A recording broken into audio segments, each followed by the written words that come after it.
Jadi saya mengerti banget yang ngalami yang namanya dengkul sakit. Saya sudah berusaha loh dengan memakai produk-produk sebelumnya yang katanya bisa terbantu begini-gini. Saya minum berapa tahun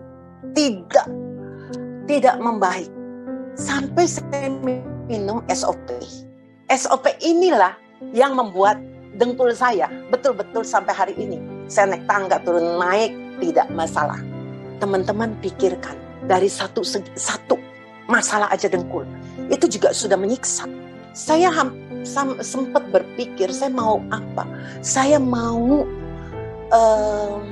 lakukan stem cell injection ke dengkul saya. Stem cell injection itu juga bukan murah untuk dengkul ya. Itu bisa berapa puluh juta ya. Karena kalau kita tahu harga stem cell, satu stem cell itu dihitung kalau waktu lagi itu 2,2 rupiah per satu sel. Jadi kalau misalnya, ini saya bukan bilang dengkul ya, misalnya untuk pankreas atau apa yang dibutuhkan misalnya 100 juta sel, kalikan 2,2 rupiah, ya 200 jutaan. Tapi saya bersyukur belum saya lakukan stem cell injection, saya ketemu SOP ini. Dan saya minum, itu bisa beberapa bulan, kemudian saya bisa merasakan, wah saya sadar, wah ini kok dengkul saya kok nggak sakit ya. Nah ini salah satu poin lagi yang menarik buat saya. Beberapa bulan kemudian, yang saya rasakan awal demensia saya mulai sadar pada saat saya bisa sangat lupa nama pasien yang baru saya lihat berapa menit atau berapa detik yang lalu.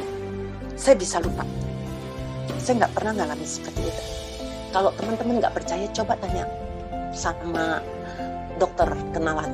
Dok, itu kalau demensia itu bisa sembuh nggak sih? Ada obatnya nggak dok? Saya yakin mereka cuma bisa memberikan obat yang namanya mencegah. Nah, teman-teman di sini harus mengerti, yang namanya mencegah itu berbeda dengan mengobati atau kesembuhan.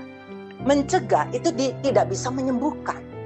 Istilahnya kalau Anda ini sudah mengalami kerusakan, misalnya derajat 2, ya sudah, nggak bisa baik istilahnya. Cuma diusahakan supaya jangan sampai derajat 3 atau derajat 4. Tapi kalau kesembuhan, kerusakan dari derajat 3 membaik sampai derajat 1. Nah itu ada kesembuhan. Beberapa bulan kemudian, yang saya rasakan, daya ingat saya semakin membaik. Saya semakin bisa menghafal. Saya semakin bisa untuk pelajaran, untuk apa, saya bisa hafal jauh lebih baik. Nah itu yang mulai membuat saya sangat tertarik. Nah jadi teman-teman harus tahu di sini, yang namanya nutrisi atau suplemen, semua pabrik juga pasti ingin mengatakan, aku punya yang terbaik loh. Aku punya yang terbaik. Ternyata nggak semua sama. Ada yang ternyata mempunyai manfaat atau khasiat yang jauh lebih baik dari merek lain. Maka kenapa kalau teman-teman ini mampu, minumlah. Coba teratur. Walaupun mungkin nggak setiap hari, tapi sering minum utsu, suba. Daripada kalau kita udah kena penyakit, biayanya jauh lebih mahal lagi. Kalau masih bisa ketolongan. Kalau nggak ketolongan, lebih repot kan.